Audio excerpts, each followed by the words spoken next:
Hello everyone, welcome back to 40 Days with Dietrich. Hopefully you have been enjoying these reflections, and hopefully you've been enjoying these readings. Whether you get something out of my rambling or not, I hope that you are able to sit with the words of Bonhoeffer throughout the day. Today's passage is again taken from Discipleship. Again, we will get to other books, but it's from Discipleship. The title given to this excerpt is Grace and Faith. Dietrich writes, "If we ourselves understand our first step as a precondition for grace, for faith, then we are judged by our own works and completely cut off from grace.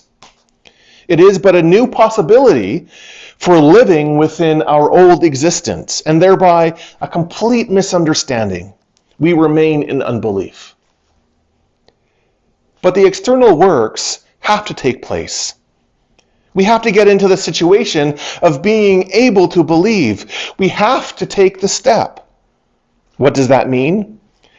It means that we take this step in the right way only when we do not look to the necessity of our works, but solely with a view to the word of Jesus Christ, which calls us to take the step.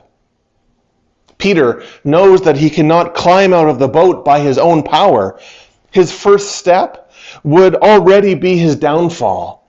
And so he calls, "Command me to come to you out on the water." Christ answers, "Come." Christ has to have called. The step can be taken only at his word. This call is his grace, which calls us out of death into the new life of obedience. So it is indeed the case that the first step of obedience is itself an act of faith in Christ's word. I've always loved the story of Peter walking on the water. I think it's so instructive. It's so wonderful. And there's so many different ways that you can enter into that story and just meditate on it and reflect on it. But in all the times that I've read it, and all the times that I've preached on it, and all the times that I've sat with that story, I've never thought about what Bonhoeffer brings out here, that Christ had to create the situation. Christ had to call Peter out of the boat. Christ had to call that first step out of Peter. And I love the point that if Peter had just kind of jumped out of the boat, that would have been his downfall, because he doesn't create it himself.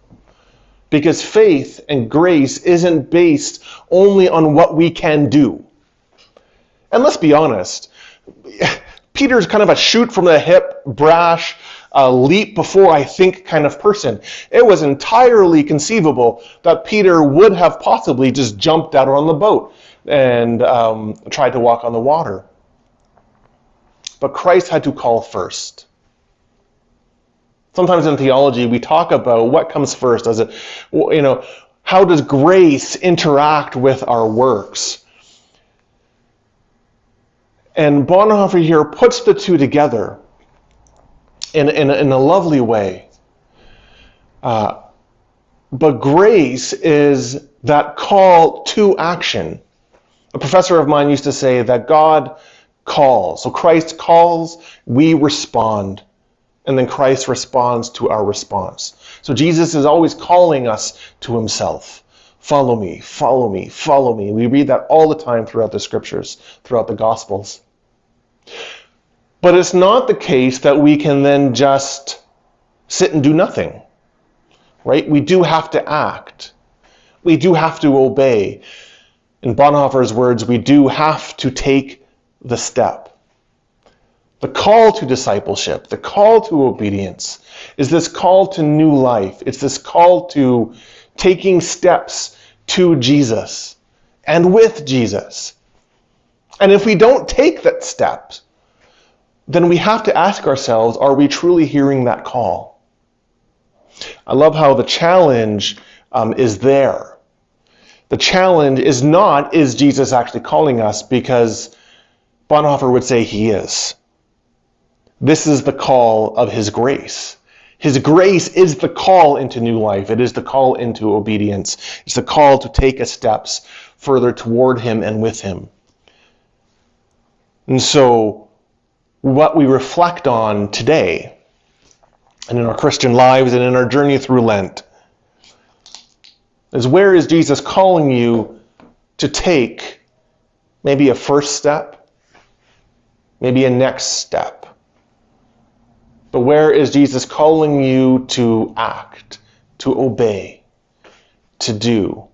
Not with an eye focused on, well, this is how great I'm going to be in faith, this is how great I'm going to do, but with an eye only on his presence, only on Jesus, as we continually make steps toward him. God bless you in your Lenten journey, and I'll see you tomorrow.